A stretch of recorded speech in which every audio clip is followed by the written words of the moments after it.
Sorry I'm late. Did you forget to set your alarm clock? Hello everyone and welcome back to My Nerdy Home. My name is Stephanie. Thank you so much for watching this video. So, huge news today. Huge news. It is no longer a rumor. Ben Affleck is back in the role of Bruce Wayne, Batman. He is back. He is going to be in the new Flash movie. It was announced today, confirmed by the director of the movie himself in a Vanity Fair article. Let me pull it up here. Now, the Flash movie has been in production development hell for quite some time, but it is finally being helmed by director Andy Muschietti, and it is set to be released in the summer of 2022 with Ezra Miller coming back as the Flash. And we do know that it is supposed to be some sort of version of Flashpoint. If you do not know what Flashpoint is, I highly recommend the DCEU Flashpoint movie. It is absolutely phenomenal. If you want to read a comic, then yes, the Flashpoint graphic novel is out there as well. Anyways, going back to the Flash movie, director Andy Muschietti talked to Vanity Fair, and he, talking about Ben Affleck's Batman, said, quote, "His Batman has a dichotomy that is very strong, which is his masculinity." I really do like that he put masculinity in there. He loves the masculinity that Ben Affleck brought to Bruce Wayne and Batman. Nowadays, you don't see that very often. You actually see masculinity being brought down, unfortunately, by the media, saying that being masculine is toxic. You can't be masculine nowadays.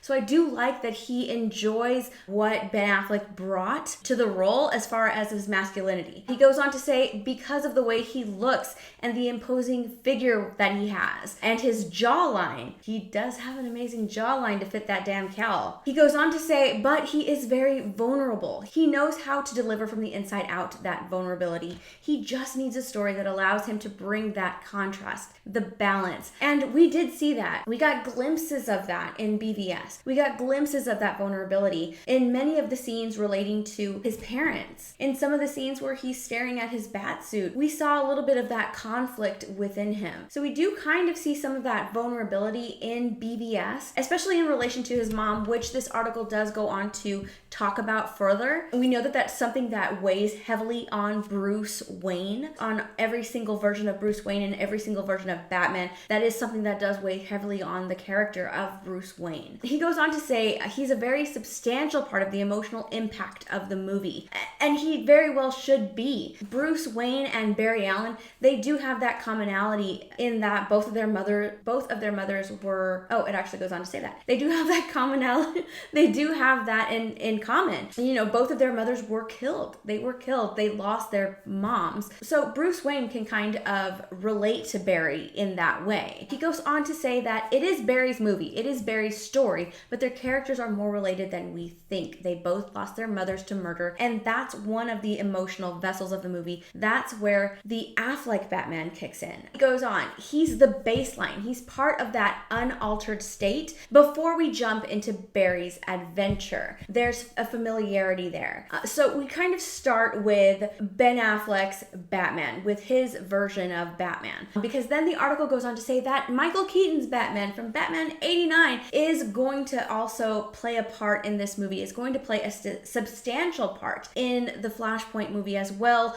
thus bringing into play the DC Multiverse. And we kind of got glimpses of that in the CW, this past crossover when they did Crisis on Infinite Earths, when Ezra Miller came into the CW Flash or Arrowverse. A lot of people were taken aback by that. Like, what does this mean? Does this mean that the Arrowverse is going to be tying into the DCEU? Well, if that's true, does that mean that Batman 89 is also going to tie into the DCEU as well? What I really enjoyed about the CW's crossover event this past year was that they tied in practically everything in DC. So I was super excited because I figured that they brought in Ezra Miller's Flash and had Barry Allen mention Cyborg because the multiverse was going to come into play in the Flash movies. The Vanity Fair article does go on to talk about the multiverse. It says, by threading the concept of a multiverse into its DC storyline, Warner Brothers is attempting to create a way for all the competing factions of its fandom to coexist together. I absolutely love that. That's catering to fans. It's catering to fandom. It is telling you that you can like whatever you like in DC. That is perfectly fine. Everything is existing together in one multiverse. It can kind of be confusing if you aren't familiar with the multiverse, but I actually enjoy that concept. I like that fans have a choice of liking,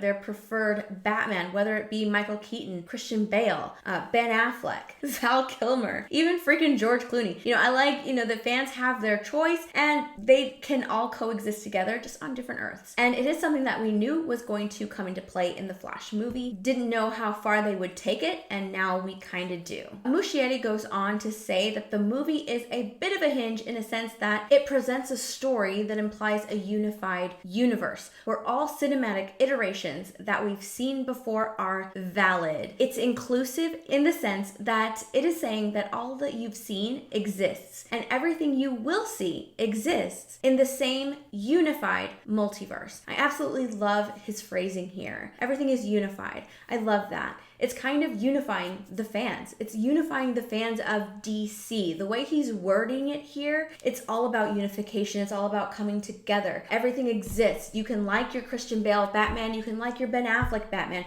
It is fine. It is all part of the unified universe. I absolutely love the way that he is wording this. The article does go on to talk about the hard time that Ben Affleck did have when he took on the role of Batman, especially during the shooting of Joss Whedon's Justice League, especially during that part of shooting. We did know that he was dealing with alcoholism. He did have to come back to shoot a lot of scenes for Joss Whedon's Justice League. So it did go on to say that he was a bit of a question mark. We didn't know whether or not he was going to return for the role, but ultimately now he's in a better place. And we've seen recent photos of Ben Affleck. He looks fantastic. He looks phenomenal. He is clearly on the path of recovery, and I'm extremely proud of Ben Affleck. He looks really, really good. So now he's in a place to where he's more open towards taking on the role again, especially since he doesn't have to carry the entire movie. He's going to play a role in the movie, but he's not going to carry the entire movie. It is Barry's movie, like Muschietti said. Ben Affleck is going to play a part. It's not going to be a major part, but he is going to play a part in the movie, probably at the beginning of the movie as well as the end of the movie. And then we're going to see Michael Keaton take on a bigger role in the movie, just like in the Flashpoint comic as well as the DCEU adaptation. So I am really excited and extremely happy that Ben Affleck is now putting the cowl back on and playing Bruce Wayne and Batman all over again. It's excellent news. One, for Ben Affleck, he's in such a good place that he feels comfortable enough to take on that role again. That's excellent to hear as a fan of Ben Affleck. As a fan of Ben Affleck's Batman, I'm extremely happy that he's going to be coming back to the role. I would love to know what you think in the comments below. Are you excited as well? I'm thrilled that he's coming back. I can't wait to see what this movie is all about. I'm very interested in the Flash panel at DC Fandom as well. So I really hope you guys enjoyed watching. Please come and say hi on Instagram and Twitter. If you like this video, please give it a big thumbs up and feel free to share it around if you like. Also, I hope you'll consider subscribing and let me know in those comments down below what kind of videos you'd like to see in the future. Okay, I'll see you guys next time. Bye everyone.